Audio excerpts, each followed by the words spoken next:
Welcome 10th grade to Career and Academic Planning. We're going to take and revisit the Matchmaker, but first let's go over just a few things. I do want you to start thinking about what colleges you would like to visit next year. So you do have a total of 5 visits. You can use them junior year or senior year, and you can do like 2-year junior year, 3-year senior year, whatever you need to get done what you need to do. I know that it might sound silly, but if you start now, it helps you to start narrowing down kind of what you're interested in, and it helps you answer that question, what are you going to do when you grow up? So everybody gets asked that, and you don't always have an answer, so you can start working on that.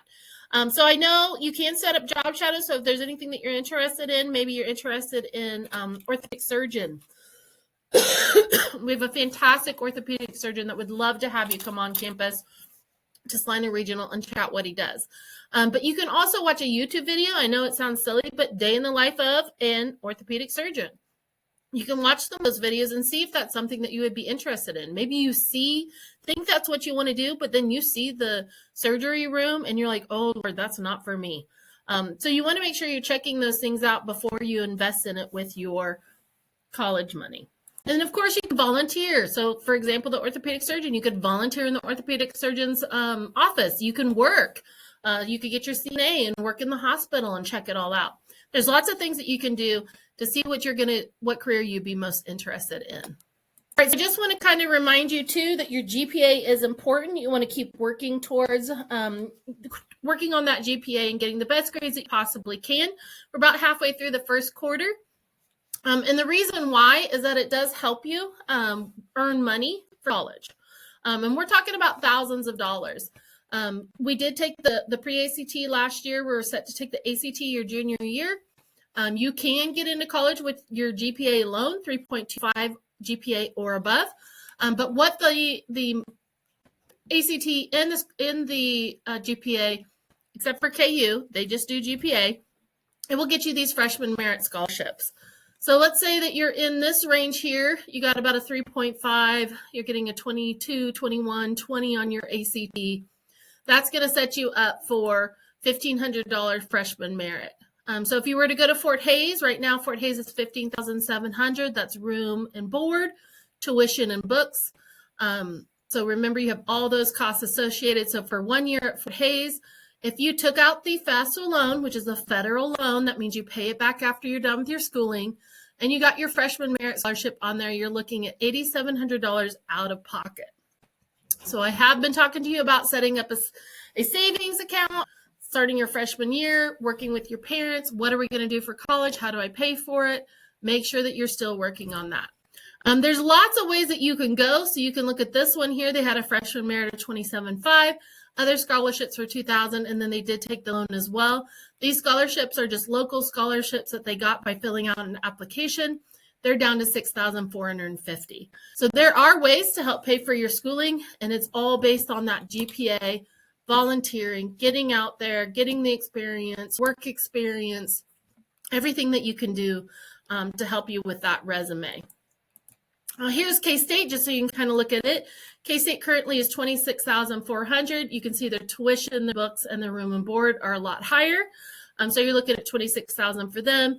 If you had your freshman merit alone, you can do GPA only and get $1,000.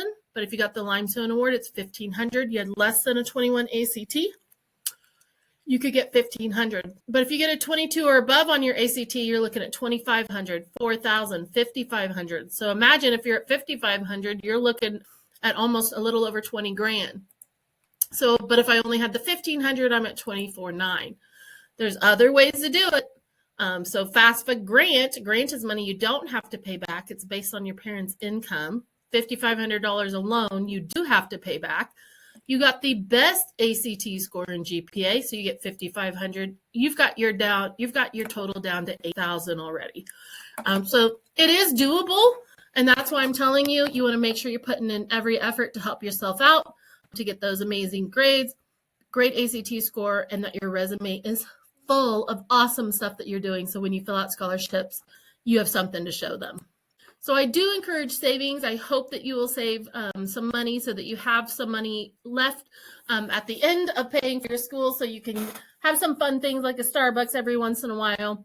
So kind of what they're saying in the basic world is that 50% goes to your needs. So that might be gas, car insurance, things like that you're paying for. 30% for your wants, entertainment, shopping, cable, and travel, and 20% in savings every time. If you don't have a lot of expenses, bump that up and do 50% in your savings. Just kind of keep that in mind as you go.